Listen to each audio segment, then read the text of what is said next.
I'm just starting the YouTube stream now.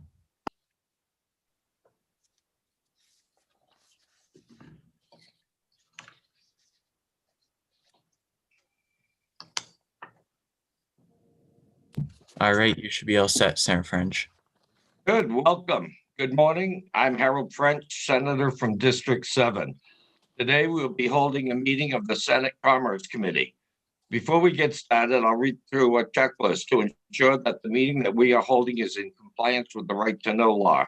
As chair of the Commerce Committee, I find that due to the state of emergency declared by the governor, a result of COVID-19 pandemic, in accordance with the governor's emergency order number 12 pursuant to executive order 2020-4 and its extensions, this public body is authorized to meet electronically. Please note that there is no physical location to observe and listen contemporaneously to this meeting, which was authorized pursuant to the governor's emergency order.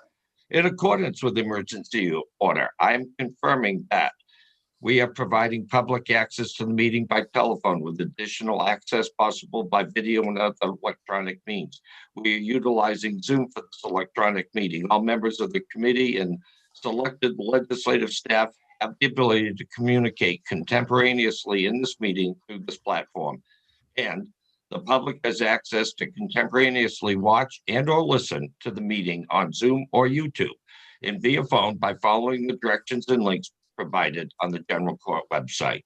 We have provided public notice of the necessary information for accessing the meeting in the Senate calendar. We are providing a mechanism for the public to alert the public body during the meeting if there are any problems with access. If anyone has a problem, please email remotesenate@leg.state.newhampshire.us or call 603-271-6931. Once again, that's 603-271-6931.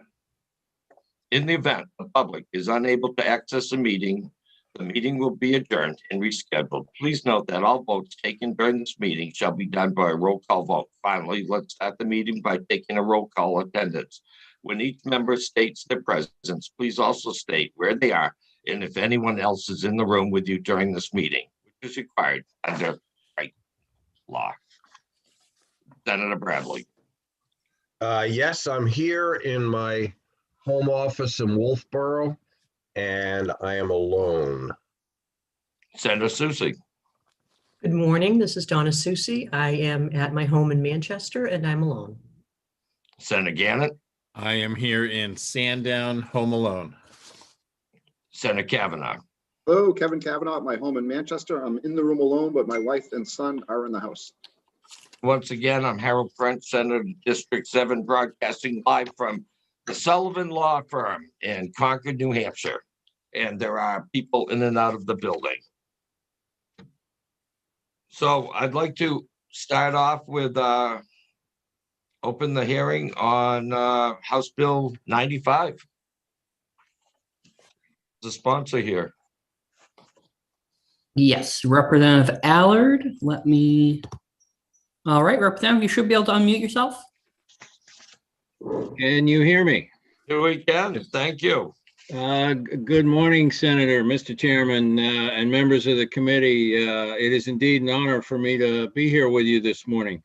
And I will be quick because I know your time is short and my own committee is in executive session in a few minutes, so I will have to dash. But I did want to come before you this morning to introduce this bill. For the record, I am Representative Jim Allard, representing the Suncook Valley towns of Pittsfield and Epsom, otherwise known as Merrimack District 21.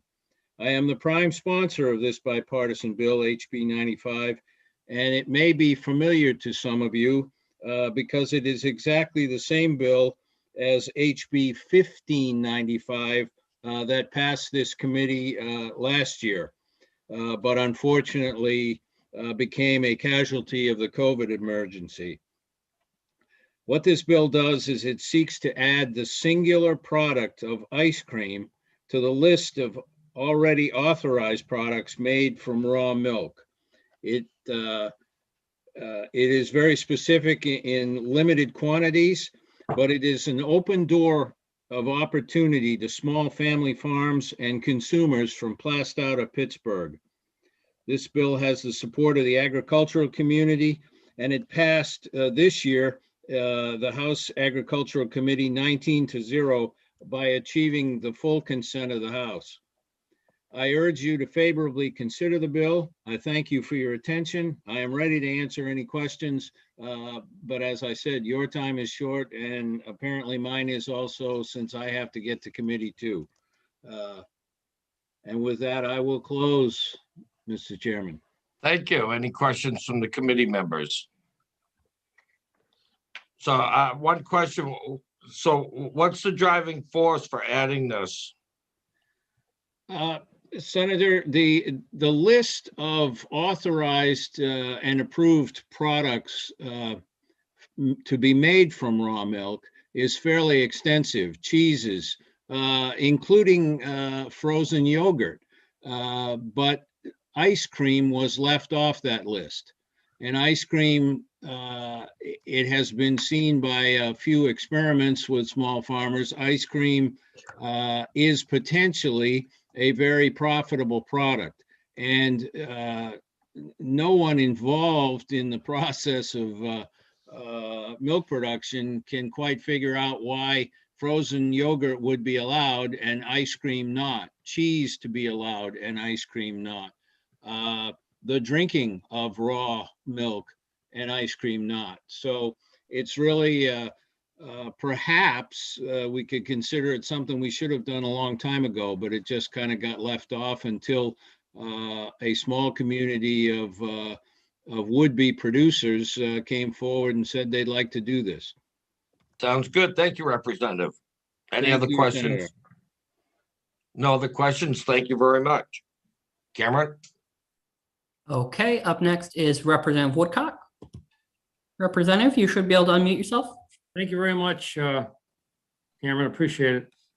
So hopefully you can get the picture here. Not that you want to see the picture. Okay. Hear me okay there? Yep, we can. Go right ahead. Yeah, thank you. Good morning, ladies and gentlemen from the Senate. And thank you for taking the time to listen to my testimony on HB 95. Jim and I both were part of the initial group last session as well. This bill title is relative to milk pasteurization, but it could really just be called, as Jim said, goat ice cream. It's a small family farm seasonal rescue. Representative Finch, you asked what was the driving force. Jim and I had two constituents, one in Keene and mine in Conway, who have small family farms, who have goat farms and are struggling. And they asked about creating this, the opportunity to save that. As he said, it came out of the House 19-0, and when it reached the Senate, obviously it was tabled last year. It came out of the House this year 18-0. So it's in 2 years, it's 37-0 heading to you folks. The message here clearly is we're trying to help the family farmers stay afloat. This bill is not about large farms. It's not about raw milk or the current violations that we have heard in this newspaper recently. It's strictly about helping small goat farmers and looking for a viable option to help them reduce their expenses and utilize, this is generally the excessive milk product that they have hanging there without any use. This is not a quick, rich stream. It's an opportunity just to create small amounts of revenue during a very, very limited seasonal in an attempt to, once again, stay afloat. We all, especially you folks, recognize how difficult it is in today's age to keep a small family farm going. This bill is one way that you can help. Thank you. I'd be happy to take any questions if you have them. Thank you. Any questions? Thank you, Representative. Thank you both. Appreciate it. Cameron? Okay, next is Representative Marsh. Representative Marsh, you should be able to unmute yourself. Good morning, Senators. Can you hear me? We can. Thank you. Thank you. For the record, I'm Representative William Marsh, representing Carroll County 8 and 7 towns in southern Carroll County. And I'm speaking in support of House Bill 95. I was a co-sponsor, and I was a co-sponsor of last year's bill. As you know, and you were told it was incorporated into an omnibus bill, which unfortunately did not make it through the process. want to make sure you understand our original intent and the problem that we want to solve. Representative Allard and I filed the original bill in response to an enforcement effort by the department against Little Red Hen Farm in Pittsfield. Jill Fidella, the owner, had made some of her goat's milk into ice cream. And while the statute allows her to sell raw cream, ice cream is not explicitly listed. So somehow freezing had made this product dangerous. And DHHS did not just do this once. They cited another small farm for making fudge. Never mind that the cooking time for fudge is longer than the time you heat milk for pasteurization. Representative Allard and I decided to visit the farm stand and investigate ourselves. Jill is a retired ICU nurse from CMC. At the time, she had 3 dairy goats whose names I do not recall. 3 goats produced slightly less than 3 gallons of milk per day. And Jill correctly pointed out that were her goats to develop mastitis or some other medical issue, she would know. Jim and I felt this enforcement was a clear overreach by DHHS, and so we filed the original bill. Fast forward to today. Today, we are being told by DHHS that an outbreak of gastrointestinal illness caused by raw milk from Brandmore Farm in Rawlingsford, New Hampshire is a reason to kill this bill. Never mind that Brandmore has a herd of 70 cows, which would be expected to produce 525 gallons of milk per day. Never mind that House Bill 95 does not apply to Brandmore Farm, as 525 gallons clearly exceeds the 20 gallons per day threshold in the bill. DHHS says this problem spread to Maine and Massachusetts.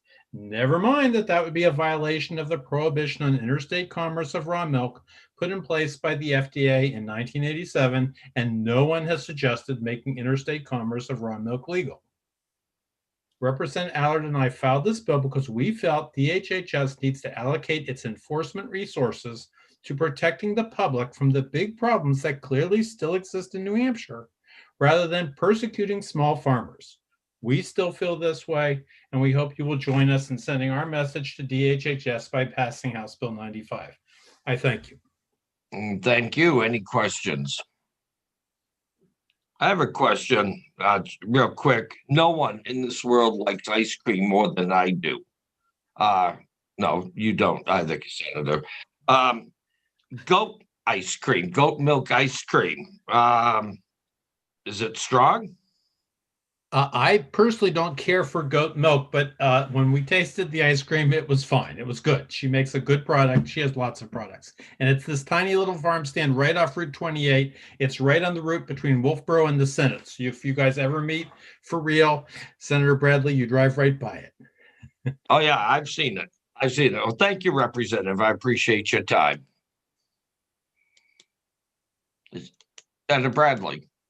Yeah, thank you. Good morning, Dr. Marsh. So just a quick question. What happens if a milk product, a raw milk product, excuse me, is contaminated and gets into something like ice cream? What are the health implications? Well, people can clearly get sick. You've got to understand why milk pasteurization was put in place in the first place. It was put in place over 100 years ago because we had tuberculous cattle that were producing milk, and the milk industry did not feel it could afford to just cull all the tuberculous cattle from the herd. And so therefore we put milk pasteurization in place. And I mean, that was a very serious disease. Now, tuberculosis is no longer a problem in the dairy herds because we've culled those cows from our dairy herds. We still pasteurize milk. Public health's job is to protect the public from outbreaks of disease. And I can understand that if a large quantity of something were to get contaminated, it could make a lot of people sick. But we're not talking about large quantities here. We're talking about a very small quantity. And gastrointestinal illness is stomach aches and diarrhea. It's not that big of a deal unless you're immunocompromised. Some people are immunocompromised and little things like that can hurt them. But for the most part, this is not a threat to public health. And in fact, if DHHS was paying attention to the big problems and not persecuting the small farmers, they might have picked up on this other problem before it became such a big deal. And if I could, a further question. Anything you want, Senator. Thank you. So the point is that the small quantities of milk allowed in this bill to be made into ice cream are for a small number of farmers, and the problem that, was, I'm sure we'll hear from DHHS, is a larger farm that wouldn't even qualify because they're well over the threshold of the milk. The farm that we're going to hear about is 26 times the threshold here. And not only are we talking small quantities, we're talking small servings. We've agreed in the bill, we've agreed to every amendment DHHS has asked for. We've agreed to having the serving size be less than 6 ounces, which means that if you do get stomach aches or diarrhea from getting a contaminated product, you can't get that sick because you didn't eat that much of it. Okay. Thank you. Any other questions? Thank you, Representative. Thank you. Next, I have Representative Aaron. Representative, you should be able to unmute yourself. Good morning, Senators of the Commerce Committee. My name is Representative Judy Aaron. I hope you can hear me. We can go right ahead. I represent Ackworth, Goshen, Langdon, Leominster, and Washington. And I'm the Vice Chair of the House Environment and Agriculture Committee, where this bill was heard. And I'm also co-sponsor of this bill. This bill updates the current statute, RSA 184:84(5), to include ice cream in the products that can be made from raw milk. It also stipulates that ice cream made from raw milk must be packaged in containers no larger than 6 fluid ounces and must be marked with an expiration date of 30 days from the date of manufacture. This is a bill that would help our farmers expand their product line and create more income for them. We have farmers waiting for this to pass, and they already have customers waiting who want these products.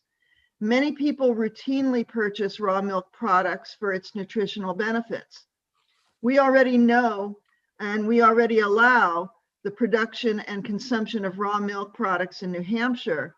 And this just allows the addition of raw milk ice cream to be added to the list.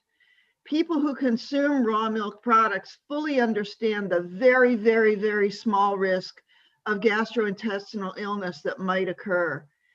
DHHS routinely reminds us of those risks, especially since there was an outbreak of illness back in February.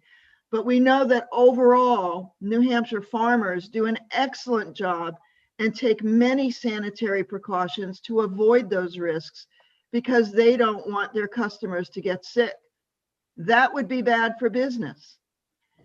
So I urge you to pass this bill in the Senate again, as we did before, and as we also did unanimously in the House, to help our New Hampshire farmers and to satisfy their customers. So I thank you very much, and I really wish for your support on this bill.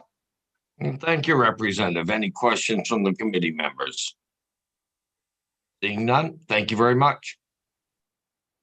Next, I have Representative Pearl. Representative, you should be able to unmute yourself. Good morning, members of the Senate Commerce. For the record, my name is Representative Howard Pearl. I represent the towns of Loudon, Canterbury, Northfield, Boscawen, and Franklin Ward 3. I am also the, good morning. I am also the chair of the Environment and Agricultural Committee, and I won't take long because the bill sponsors have done a wonderful job at laying out this bill. I just want to assure you that when it came through Environment and Ag on the House side, we worked with DHHS and fulfilled all of their requests that they had at the time. I know many of the other sponsors have highlighted the important points of serving size and the low risk that raw milk presents. The one thing I will add is the Honorable Representative, or the Honorable John O'Connor from Dairy, the former chair of the ENA, had a strong background in the dairy industry, and he worked hard on this bill the last term when it was through and felt that it really provided the safeguards that the general public needed in consuming that small portion of raw milk. So with that, I will wrap up and take any questions if you have any. Great, thanks, Howard. Any questions from the committee members? Seeing none, thank you. Thank you all.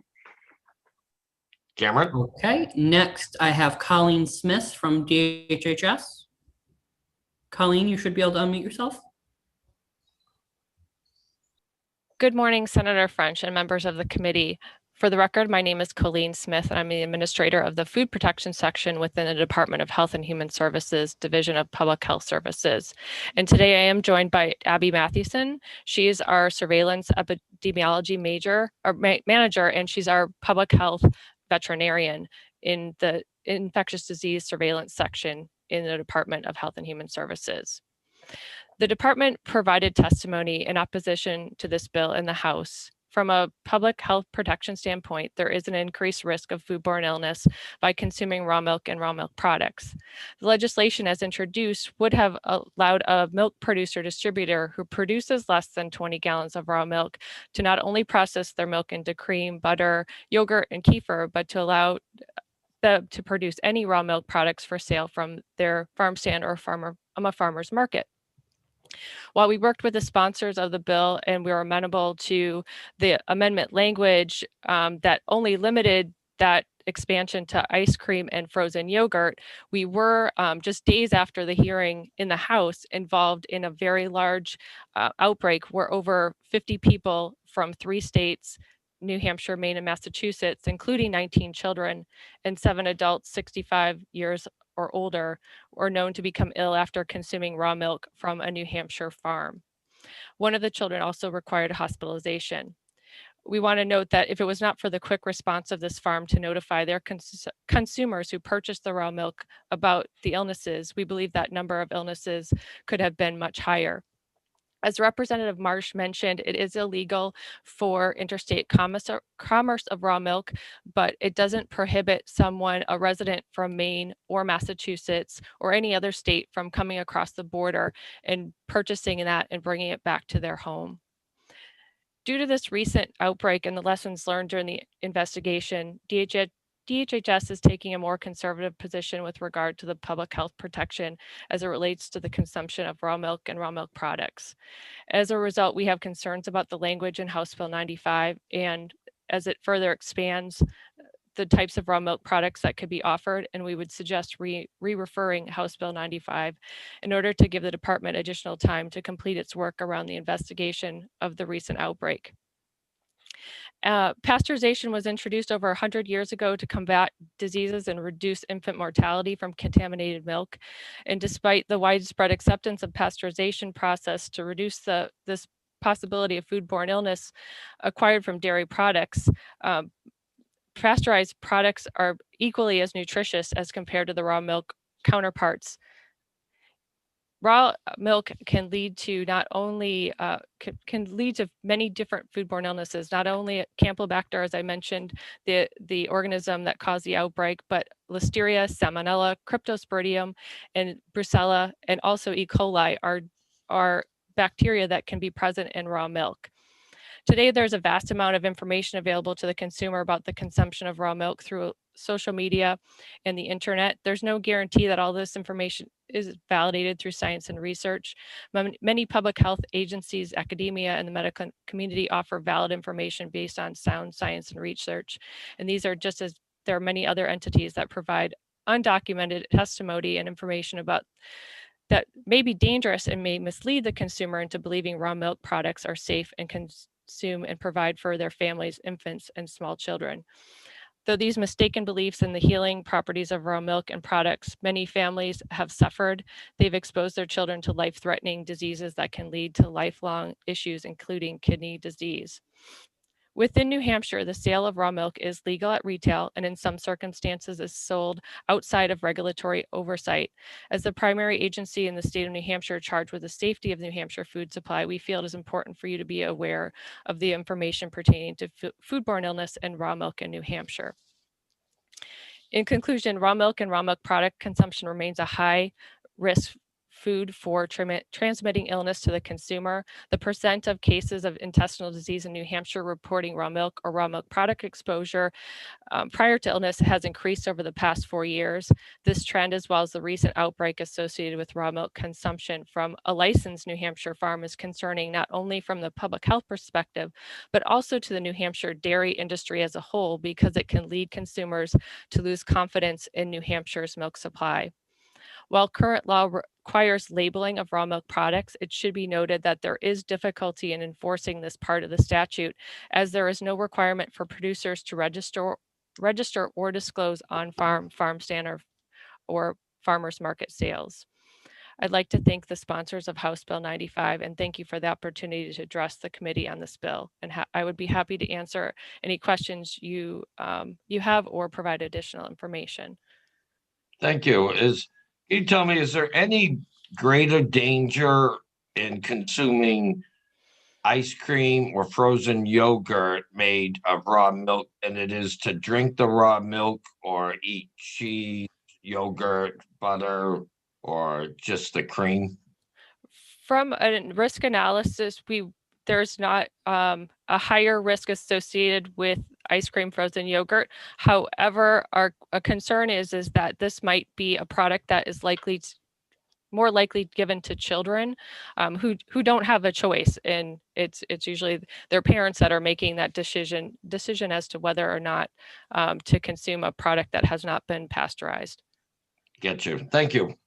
Any questions, Senator Gannon? Just following up on Senator French's thought, does anything to do with when it's frozen at 32 degrees, does that, or lower, does that kill any of the bacteria?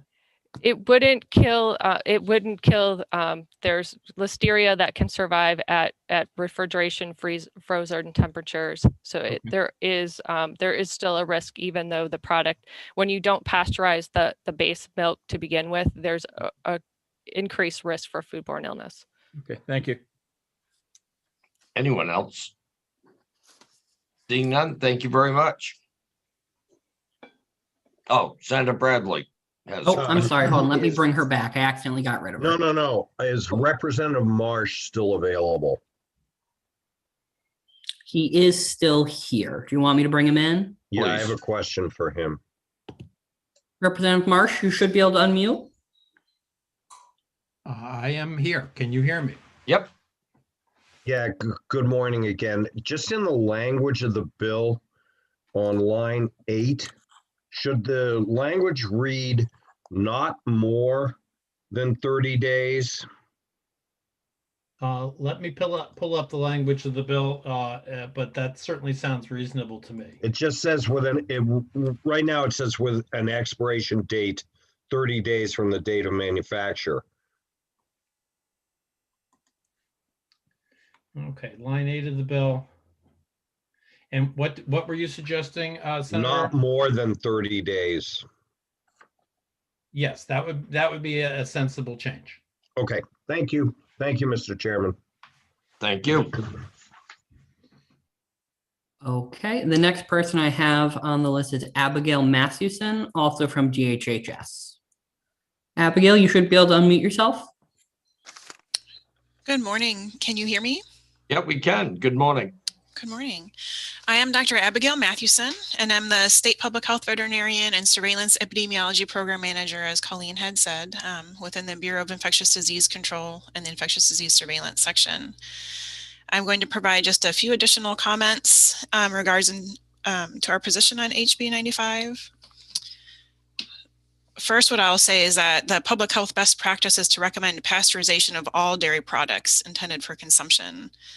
This is because the pathogens found in raw milk are shed in the feces and milk of healthy ruminant animals including cows, sheep, goats. Ruminant animals can be colonized with these animals with these organisms with no ill effects. While the improved husbandry of animals often seen on smaller farms can play a role in reducing the burden of these pathogens, it cannot eliminate it. The farm involved in the recent Campylobacter outbreak was a small family farm. I believe their milking herd was actually about 20 cows, and they were able to dedicate a significant amount of their time to their herd's health and welfare, including during milking operations, making sure that udders were clean before they were milked. Animals used in milk production can become exposed to these pathogens through their environment, contact with wildlife, including birds that might be in barns, contact with other livestock, and their feed and water sources. The shedding of these organisms in milk may be intermittent and not identified on routine tests. Additionally, it is difficult to detect pathogens in bulk tank samples due to the dilution effect. Some pathogens' fastidious growth requirements in a laboratory also hinder the identification of these organisms during testing. Children are a high-risk group for these infections, as well as being a primary consumer of dairy products, especially raw milk and ice cream products.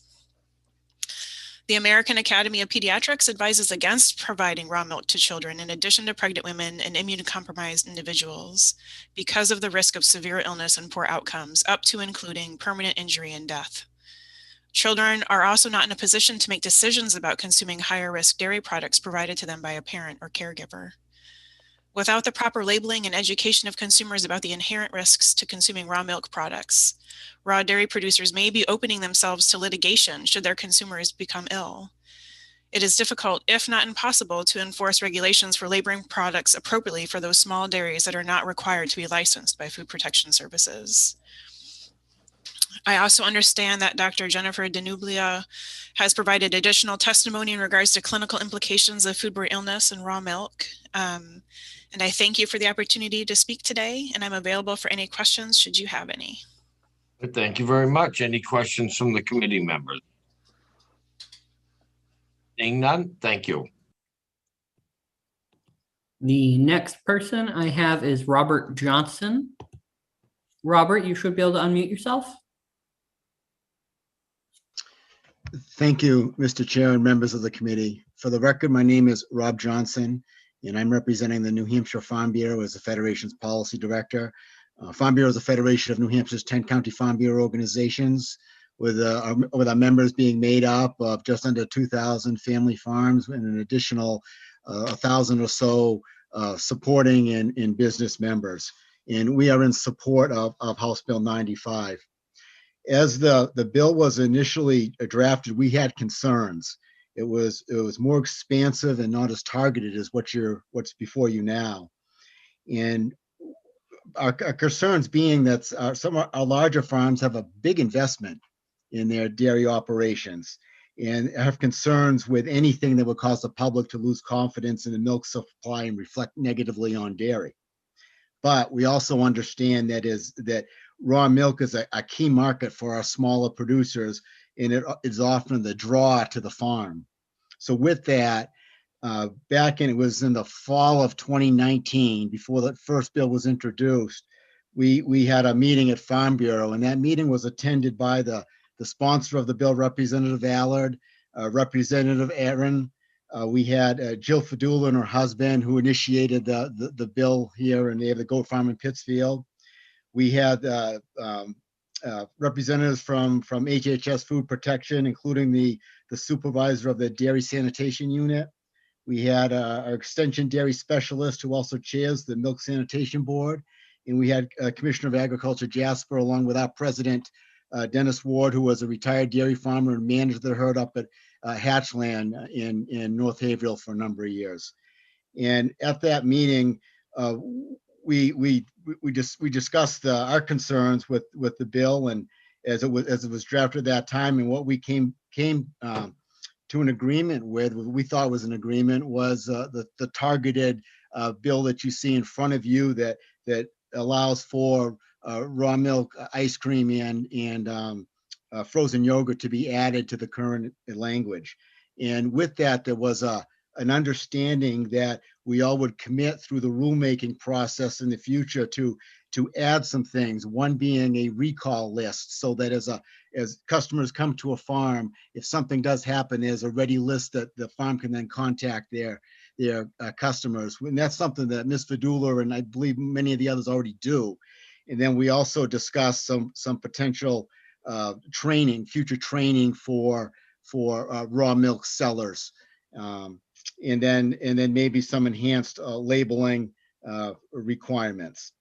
I'll leave it at that, and thank you for time and attention, and be happy to answer any questions. Thank you, Mr. Johnson. Any questions from the committee members? Seeing none, thank you. We do have a question from Senator Gannon. Mr. Johnson, our New England neighbors like Vermont and Maine, do they allow sales of this type of product? I'm not sure, Senator Gannon. You're asking Ice cream and frozen yeah, yogurt. I'm not sure. Okay, I can find that out for you. thanks. Any others? Thank you, Mr. Johnson. Cameron? The next person I have on my list is Jill Fidella. Jill, you should be able to unmute yourself. Good morning. Good morning. Thank you for hearing me this morning. As Cameron said, I'm Jill Fidella. My husband Matt and I own Little Red Hen in Pittsfield. We're the original little goat farm that kind of catapulted this bill into being. I did submit written testimony that I believe you all have. I know we don't really have time for that length this morning, but I just want to comment on a few things really. DHHS has talked a lot about, trying to eliminate risk. And I really just want to point out the obvious here that we can't eliminate risk in anything. We can reduce risk. And I think that needs to be the goal. And one of the ways that this is done with a bill like this, we're already talking about a very low volume. The farms that this bill affects are all the little farms that we're not allowed to do more than 20 gallons a day anyway. And I can assure you from myself, at least, there's no way we could even come close to that volume in fluid milk, never mind ice cream. I mean, what we were doing was making 6-ounce cups of ice cream and we were selling about 75 to 100 a week. I mean, if we do the math, that's like 5 gallons of ice cream. We're talking about a very, very small volume. And I think that when someone had asked, and I apologize, I'm trying to keep track of whose questions were whose, but someone had asked about, does ice cream increase the risk of these foodborne illnesses? And, I think the answer is no. Someone had even asked, what about, does freezing it reduce the risk in any way? And I think that the answer to that was that Listeria really is about the only thing that will survive that freezing. I think for the most part, we are further reducing the risk of these pathogens by freezing the product. I think when we talk about risks, adding the words ice cream to a bill that already exists that allows so many other products and fluid raw milk, I just don't see how that really increases the risk at all. One of the risks we take as a state allowing raw milk is that we are going to occasionally see outbreaks. So I think the goal needs to be that we further talk later about what can we do as a state and as a farming community to further reduce those risks. And things would be like what Rob Johnson had mentioned, which we already do. We have a log in our farm stand for people to write their information in if they buy our raw milk products, so that we can track, so that if there were any kind of a problem, I have a way to reach out to my customers and say, hey, we've got a problem here, and we need to make sure everybody's aware of it. And for us in particular, I am, as Dr. I think it was Dr. Marsh that pointed out, I am a nurse. I'm not retired. I'd like to be retired, but I'm not. I currently work as a nurse at CMC. So I get it. And those things do concern me. And I take every precaution possible. We have a 3-bay stainless steel sink installed in our downstairs where we process our products. And I use all of the same cleaners and chemicals, sanitizers, acid washes, the CIP soap to clean all my equipment. I test my milk monthly. I encourage other farmers to test their milk. We've actually become a resource and a mentor in the small dairy community. We have farmers come here and learn and see our milking process from the time we touch the goat's udder all the way up to getting that milk chilled and bottled. We show them the way we clean our equipment. We provide them the contact information to get the proper chemicals. It's something that's really important to us. We are working on a workshop with small and beginner New Hampshire farmers to put together a small dairy sanitation workshop to teach other farmers. It's not something we take lightly, I guess is my point. And, you know, we would be absolutely open. I've said this in the meeting we've had, and I've spoken with Rob Johnson at length about this. We are definitely open to helping to develop some further regulation that would help to keep even us small producers doing things as safely and as sanitary as we possibly can. You know, we certainly don't want to see anybody getting sick. That would be a major devastation to us. You know, not just to feel bad about it, but it could shut us down. And then what do we do? So, you know, that's just, I think, some common sense things I think that are important to just mention. I'm certainly open to take any questions that anyone might have. The last thing I want to just point out is Senator French. I would argue with you in particular. You said that you might like ice cream more than anybody. And I'm going to assure you that that is not the case. But come and have my goat milk ice cream, and then we'll talk. I did not say might. I said do positively like it more. Yes, which is why I have to argue that, because I think that that might be me. We'll have a taste off this summer. There you go. Hopefully. Any questions from the committee members? Seeing none, thank you, Jill. Thank you very much. The last person I have signed up to speak is JJ Smith. JJ, if you're here, could you raise your hand in the Zoom? Okay, there we go. All right, you should be able to unmute yourself.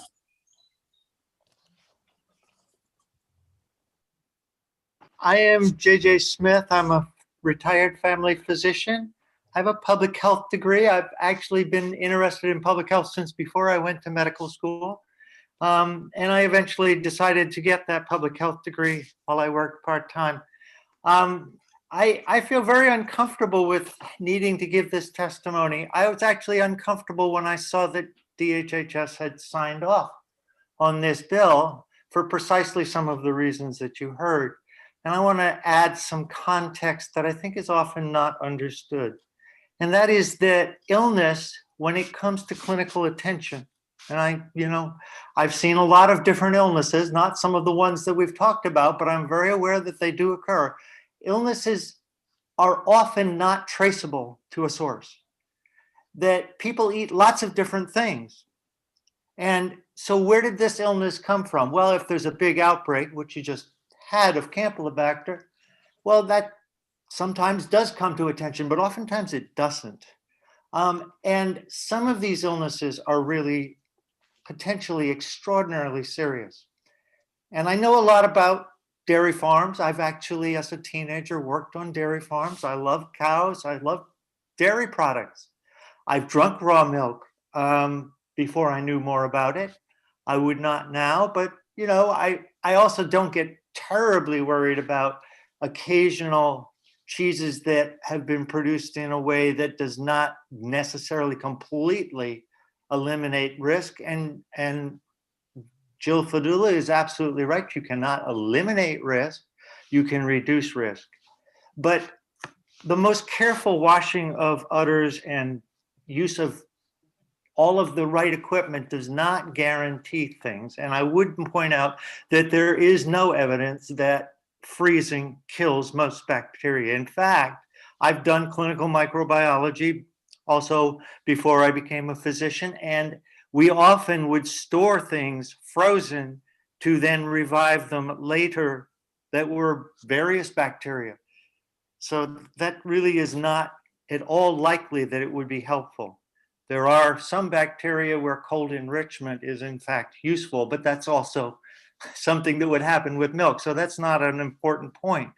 The important point here is about sweetening the product, which you do with ice cream and frozen yogurt. And the sponsor who said this was just adding ice cream was wrong. It adds frozen yogurt that was not already allowed. And that is what is going to make this more appealing for children. And how do we make sure that parents truly understand the risk? And so I want to speak specifically to that. Yes, there are risks to the elderly like me. I'm a retired physician. Yes, I did manage to retire. And there is risk to immunocompromised people, that's true too. But the two ones that I want to speak to specifically are small children who will be more likely to ingest significant amounts of ice cream or frozen yogurt because it's so appealing. As you have all noted, it is extremely appealing. And also to pregnant women. And that's a risk both to the woman herself and to her fetus. And it's a very serious risk. And this is where we're talking about listeria. It's a rare illness. It is often traced to raw milk cheeses, some of the soft cheeses, especially the Mexican queso fresco. It's serious. You know, you can have a stillbirth because of this. Does every stillbirth get traced to why it occurred? No, it doesn't. To kids, the existence of E. coli 0157 has become a major issue. There are other related bacteria that cause similar problems. Children develop renal failure from this, kidney failure. And some do die, although we've gotten better about how we treat, and less die than they used to when this was not well understood. So I have a lot of concerns. In fact, I opposed this bill in the House when the department had signed off on it. I didn't feel like I had much chance. I'm not sure, I don't remember whether I did more than just indicate that I didn't like it. I may have sent an email, I can't remember. I certainly did not publicly testify. It feels uncomfortable. I like people's small dairy farms. I think they're great. I love goat milk cheese. But the last thing to say is there are no proven nutritional benefits to not pasteurizing milk. And in fact, milk is not a food that human beings need past infancy. And it's best that it's your own mama's milk, in fact. There is no need for milk. 99% of the history of humanity does not involve domesticated animals and their milk. You can be entirely healthy with never touching dairy milk at all. I love milk products, don't get me wrong. But I think this is something that re-referral, working more with the department makes sense. Please do that. Thank you. Thank you, Doctor. Any questions from the committee members? Seeing none, thank you very much. Okay, Cameron? Senator French, that is everyone I had signed up to speak. If there's anyone else who didn't sign up or wants to speak, you can raise your hand on Zoom, or if you're on the phone, you can dial *9. I'm not seeing any hands, Senator. Seeing none, I'll then close the hearing on House Bill 95. A little longer than I thought it would be. Sorry for the next bill.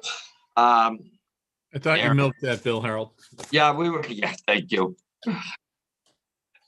I will now open House Bill 258. And this is a prime sponsor with us.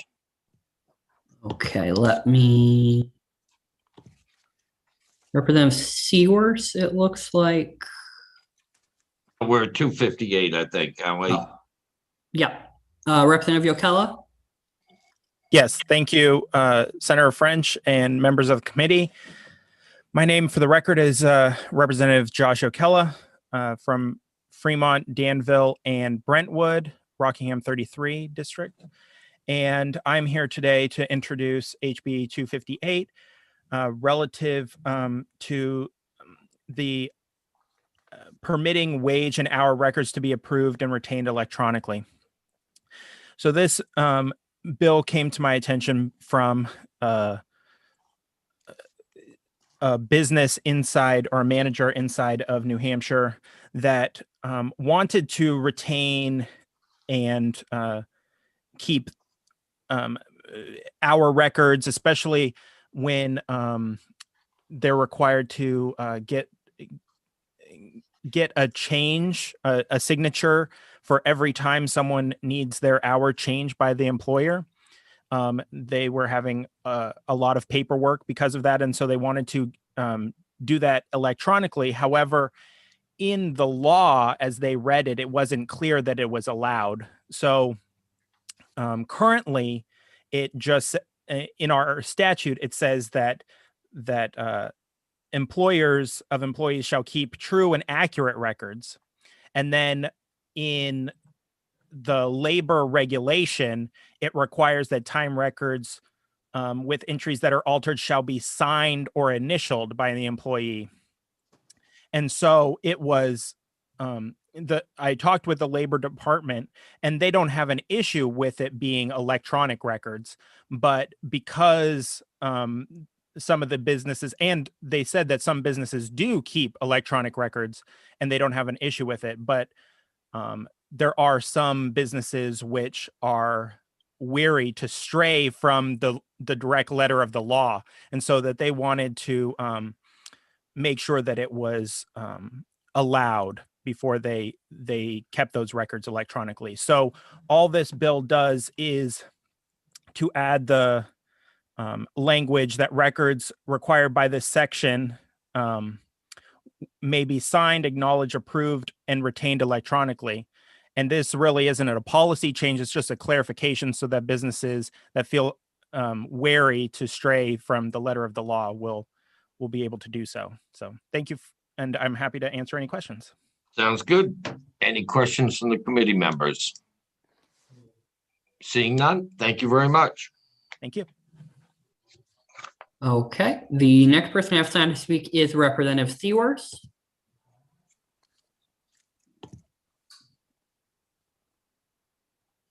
All right, Representative, you should be able to unmute yourself. Thank you very much. Thank you, Mr. Chairman, and thank you, Senators. I just signed up. My name is Representative Brian Seaworth. I'm from Pembroke. I represent the District of Pembroke and Chichester, and I'm also the Vice Chairman for the House Labor Committee, and it was in that latter capacity that I signed up to be able to answer any questions that you had for the committee. I think the sponsor gave an excellent summary, and the committee recommended passage of this bill unanimously, and it was passed on the House consent calendar. So if you have any questions, I'd be happy to answer them. If not, I won't take up any more time. Well, Representative, I don't think we'll be fighting you too hard over this. Thank you. Okay. Any questions? Seeing none. Thank you, Brian. Okay, the next person I have on the list is Representative Woodcock. Let me see, is he still here? No, I do not see him. Okay, so the last person I have signed to speak is Rudolph Ogden from the Department of Labor. Mr. Ogden, you should be able to unmute yourself. Thank you. Good morning. For the record, my name is Rudy Ogden, Deputy Commissioner of the Department of Labor. And I just want to add that the department agrees with Representative Yokela's introduction. Essentially, this does not change existing practice. It's just a clarification. So I'm happy to take any questions, but we just wanted to offer comment on that. Thanks, Rudy. Appreciate that. Any questions? Seeing none, thank you for your time. Senator French, that is everyone that I have signed up to speak. And I don't see any hands raised, which can be done either in Zoom or by dialing *9 on the phone. Seeing none, then none? None. Then I'll close this hearing on House Bill 258. Making up time, Senator French. Yeah, I'm trying to, Senator. You know, it's a beautiful day out there, and I know lunch is coming fast. So now I'd like to open the hearing on House Bill 303. And Representative Seaworth is back with us. Representative Seaworth. Brian, Thank you, how did Mr. get Chairman. in on our video? I have a Chromebook and the regular function doesn't work, so I have to be put on as a panelist. Well, it's nice to see you is all I can say, so. Well, thank you. Once again, for the record, Representative Brian Seaworth from Pembroke. I represent the district that includes Pembroke and Chichester. I am the prime sponsor of this bill, HB 303. This is actually a very simple housekeeping bill intended to clarify existing language where there has occasionally been some confusion.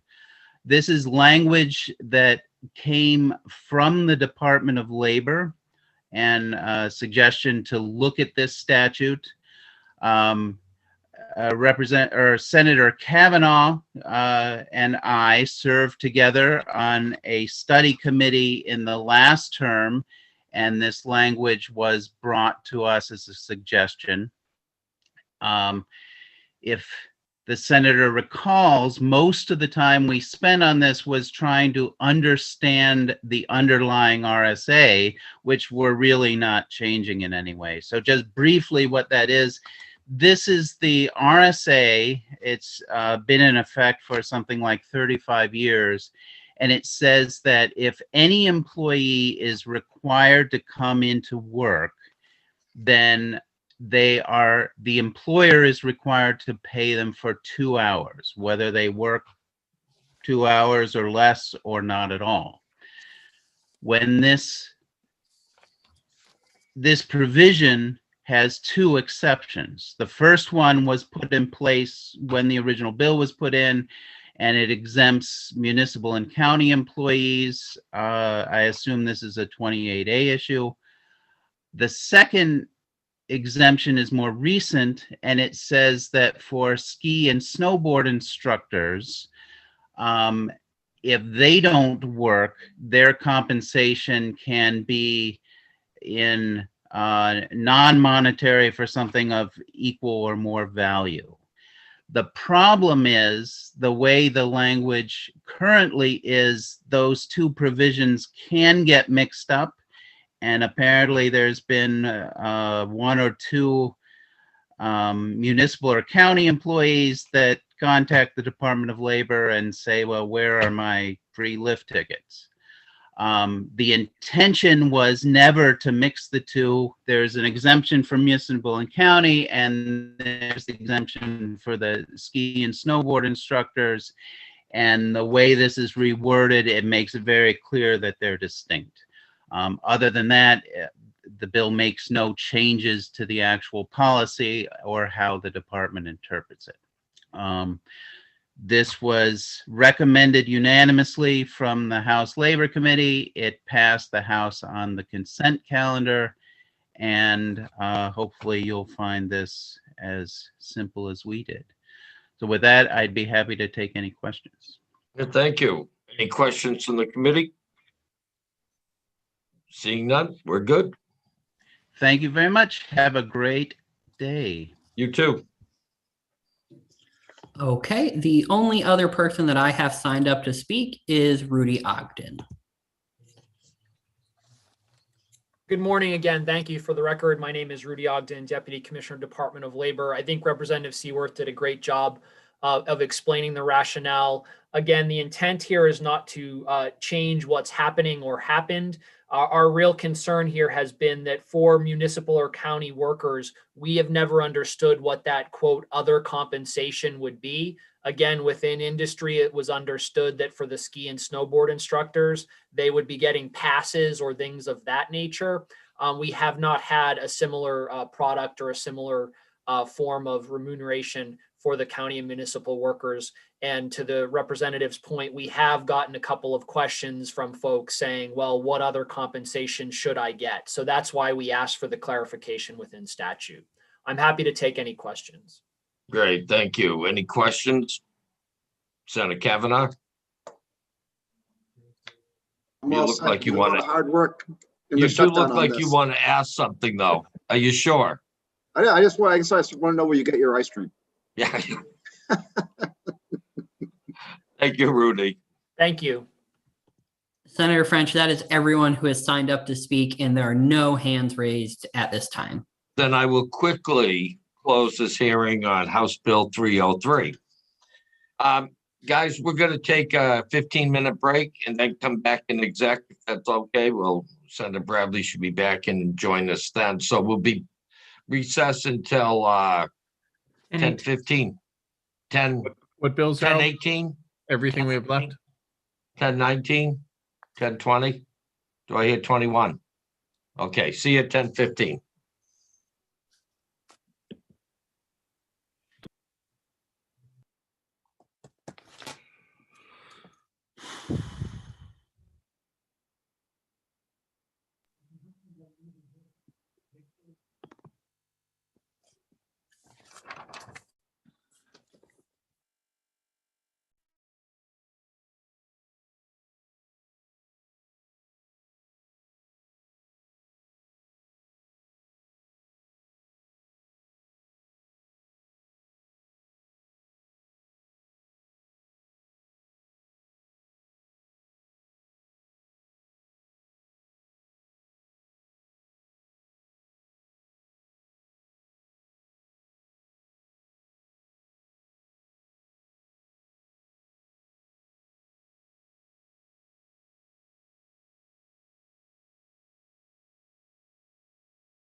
Hello.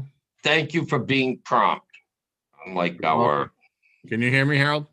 barely, Okay. Yeah, I got to work on my volume here. that's my hearing. No, it's my volume. I was playing with it earlier. I'm usually too loud.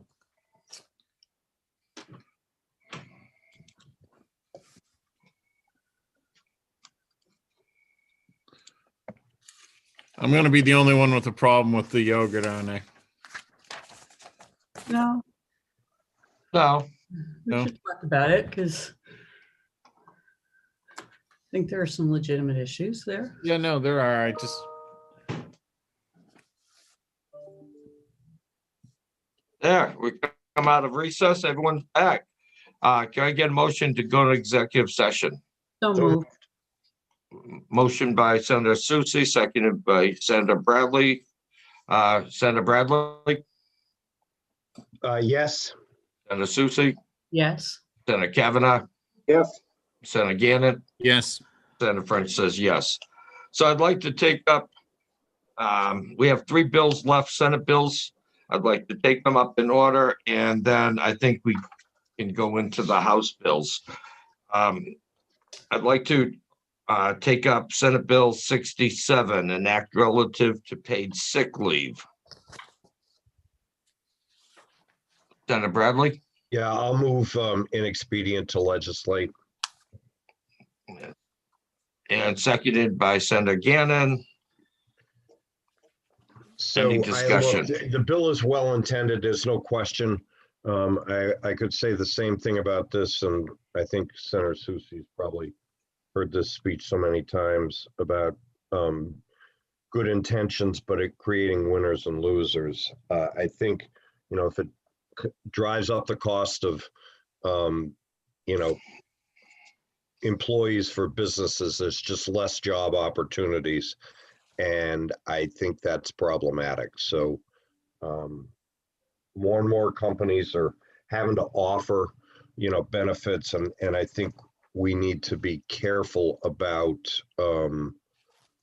dictating to companies which benefits they offer as they're trying to retain employees. So in any case, that's my 2 cents worth.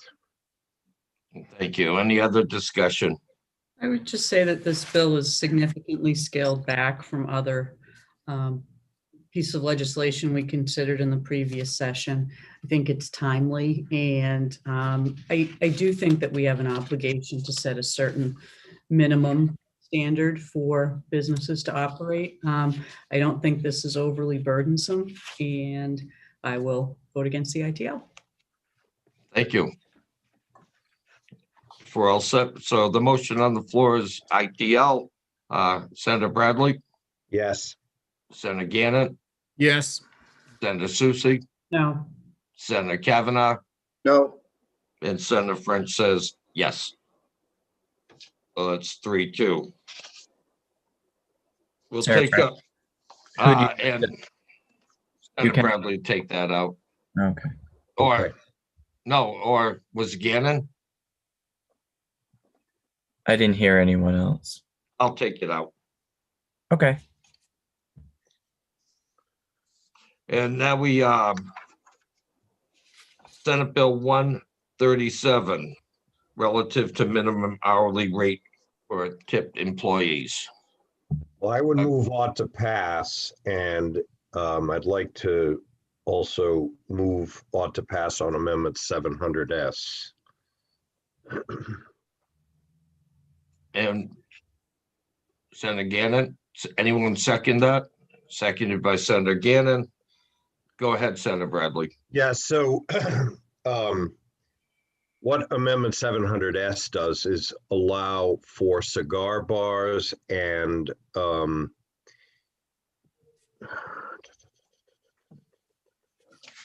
any other tipped employees who are licensed as secondary game operators to be included in this.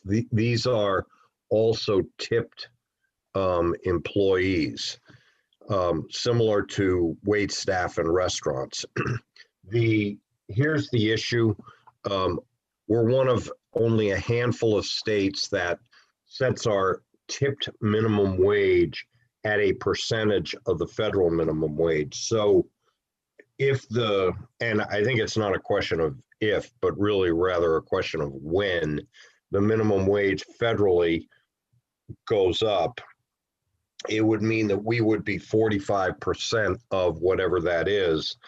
And that, especially for restaurants right now, if it were $15 a minimum wage, or if there was, say, a compromise at something, in the $12 range, it would still be a large increase for restaurants that would be tempted to use more tablets and, try to reduce staff rather than pay the tipped wage. And so it gets back into the same arguments that I've always made about the minimum wage, that it creates winners and losers and leads to some people losing their job. When I was approached as to whether I'd sponsor this bill, I indicated I would, but I also wanted a provision added that the bill does not become effective until such time as the minimum wage is increased federally. I think that's fair. So there'd be no change in New Hampshire until there was a change on the minimum wage in Washington. And the amendment it just replaces section 1. Section 2 has that provision in it. And so I think this is something that will definitely protect restaurants, which I think of any of the businesses most adversely impacted by the pandemic, restaurants and hospitality are those, and likely to be impacted by an increase in the minimum wage. I think that's clear, that restaurants would be adversely impacted. I think employees would be adversely impacted too. So I hope we can pass this. Again, it doesn't go into effect until there's a change in the minimum wage in Washington. Great, thank you. Senator Gannon? Just seconding the motion. Seconding the motion, okay. So we'll take up any other discussion. I just have one problem with the amendment. I certainly agree with the language to include all of the others that are there. The issue that I have is with freezing the wage. Given the efforts I've been through over the years just to try to increase the wage or have a discussion about increasing the wage and putting it back on the books, I think freezing it, maybe the percentage is unique to New Hampshire. Maybe we should look at changing that, but freezing it in time is not a good idea given how this legislature operates, because what it means is that if the wage does go up, 10, 20 years from now, we probably still will be looking at $3.27 an hour for tipped employees. I just don't think that's a good idea to freeze it at a stagnant number. So for that reason, I won't support it. Thank you. So we'll vote on Senate Bill Amendment 700S. This ought to pass. Senator Bradley? Yes. Senator Kavanaugh? The amendment, yes. Yeah, on the amendment. Senator Susie? No. Senator Gannon? Yes. And Senator French says yes. Now we'll have Senate Bill 258 as amended. I think we have to vote on Senate Bill 137 as amended. Yes. That's what I thought we were doing. Oh, sorry. Sorry. I said the wrong number. So on Senate Bill 137 as amended, do I have a motion? I'll move on to pass as amended. Okay, there we go. Already have it. We already have it, is correct. I get so confused. Senator need ice Susie. cream.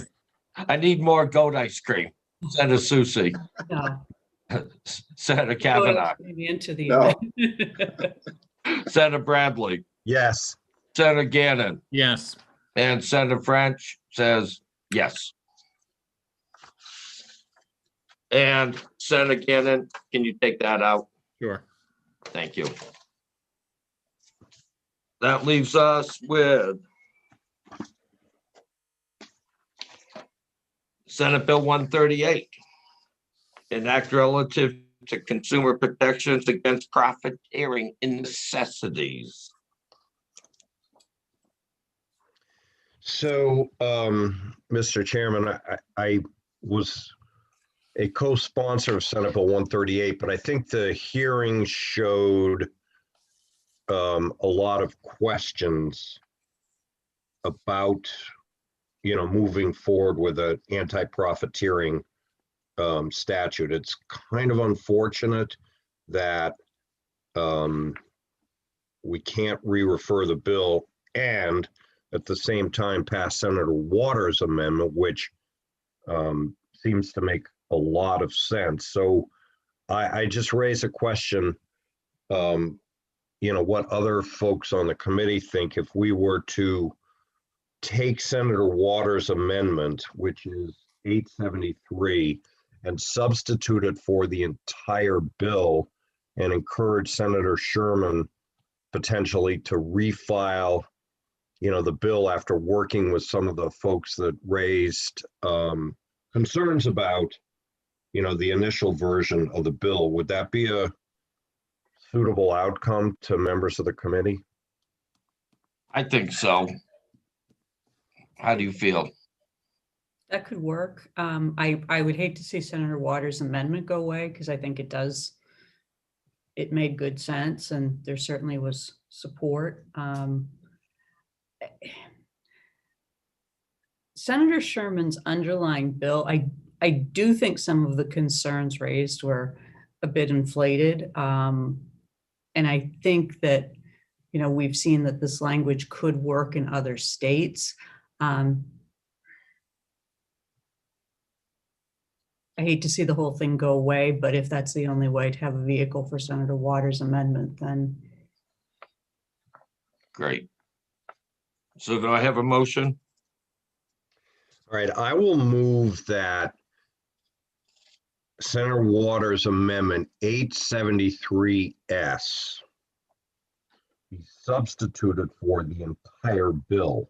The way it reads now is it's inserted after section 1. So it would be a replace all amendment, which I think we can do as a committee amendment. Obviously, Aaron and Cam will have to go back to legislative services and make that change. Can you guys get that done? Yes. Done. We would have to move on to pass on the underlying bill, though, in order to amend Right. it. Right. You're So right. do I have a motion from Senator Susie, seconded by Senator Bradley, of ought to pass on the underlying bill? And we'll take a vote on the amendment. Senator French, did someone second the amendment? Senator Gannon did. Okay. I thought you were paying attention. All right, I didn't say it.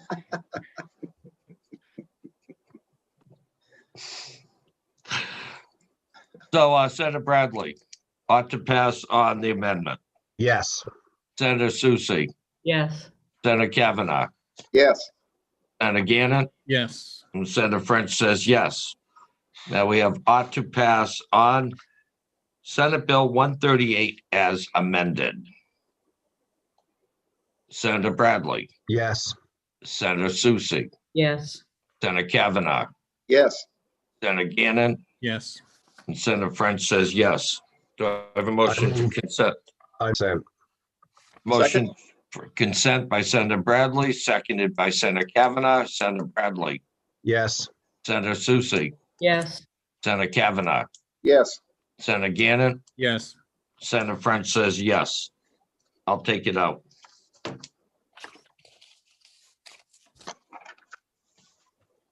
Very good. Very efficient, Harold. I would like to take up House Bill 303. Move on to pass. We have a motion about to pass, seconded by Senator Susie, seconded by Senator Kavanaugh. Any discussion? No opposition. Seemed clear. No, so Senator Susie, Yes. Senator Bradley, Yes. Senator Kavanaugh, Yes. Senator Gannon, Yes. Senator French says yes. Move consent? We have motion for consent Second. from Senator Susie, seconded by Senator Kavanaugh. Senator Bradley, Yes. Senator Susie, Yes. Senator Kavanaugh, Yes. Senator Gannon, Yes. Senator French says yes. Senator Kavanaugh will take that one out. Thank you.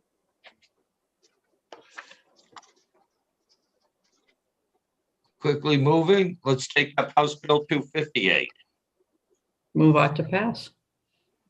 We have a motion of ought to pass by Senator Susie, seconded by Senator, Second. first one, Kavanaugh. Any discussion? Very good. Senator Gannon, Yes. Senator Bradley, Yes. Senator Susie, Yes. Senator Kavanaugh, Yes. and Senator French says yes. We have a motion for consent by Senator Susie, seconded by Senator Kavanaugh. Senator Bradley, Yes. Senator Susie, Yes. Senator Kavanaugh, Yes. Senator Gannon, Yes. Senator French says yes. That leaves us with ice cream, our favorite subject. Senator French, who do you want to take out 258? Senator Susie can take that one out, she would. Thanks. Happy to. Oh, thank you. Any discussion on 95, House Bill 95? Yeah, I'll move on to pass. I'll second that.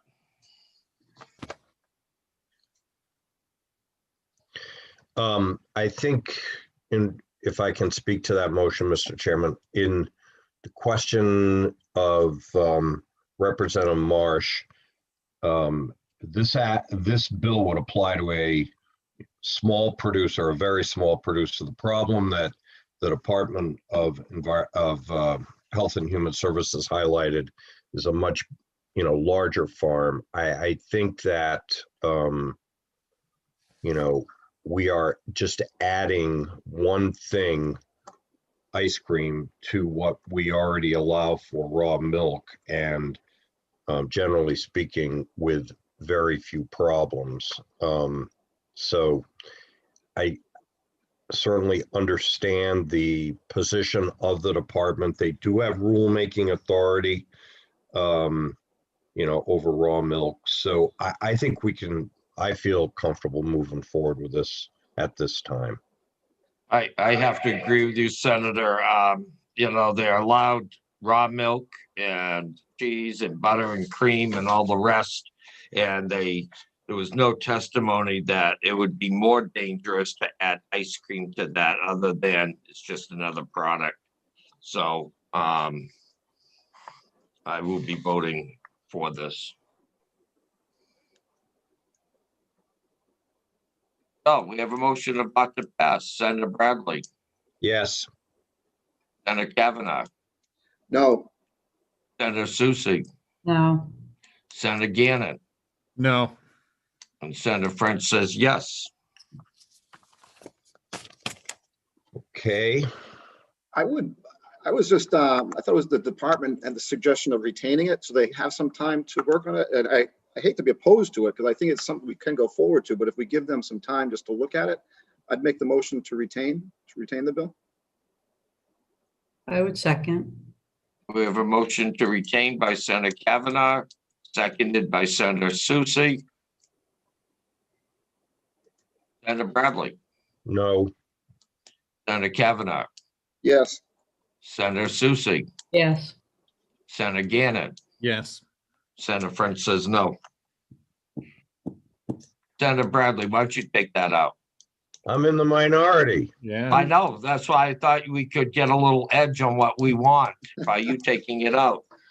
Who would like to take it out? I think Senator Susie has an objection to that, rightfully so. Okay, Senator Susie, would you like to take that out? No? Sure. Sure. Okay. That wraps it up. Do I have a I motion? move that we come out of executive session. Second. We have a motion come out of executive session by Bradley, seconded by Senator Susie. Senator Susie, Yes. Senator Bradley, Yes. Senator Kavanaugh, Yes. Senator Gannon. Yes. Senator French says yes. Any other business? Peppermint stick, that's the best flavor, Frenchie. You won't get any after that vote. I'm gonna Oh, I call them figured up and that. tell them now, they should post your picture right there, tell you the truth right at their farm. Every farm stand, good, thank you. Yeah. I move that we adjourn. We have a motion to adjourn by Bradley, seconded by Second. Senators Kavanaugh, Senator Kavanaugh, Yes. Senator Gannon, Yes. Senator Susie, Yes. Senator Bradley, Yes. Senator French says yes. Thank you very much. Thanks, everyone. Have a good day.